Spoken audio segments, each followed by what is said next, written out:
I'm gonna show you how to easily export Obsidian notes. So to get started, you have to open your Obsidian notes first, and then from there you just have to go to select a note, and then on the upper right corner you will see that the three dots right here, and then from there you just have to click on export to PDF. Once you're there, you just have to customize it whatever you want, and then just click on export to PDF. So that's the first option.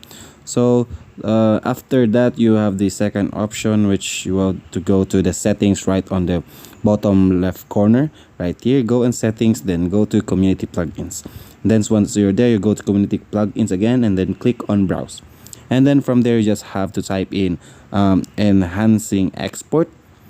And then once you search your enhancing export right there, all you have to do is just click on it and then install it. And then once it's installed, you just have to enable the git. So to after that, you just have to press X and then go to the notes again, and then go to the three dots on the upper right corner again, and then you scroll down, and then when you scroll down, you will locate export to. Then from there, you just have to click on what type that you wanted to export it from PDF to everything or the notes, and then once you customize it, you're now ready to export. So that's how to easily export on Obsidian notes.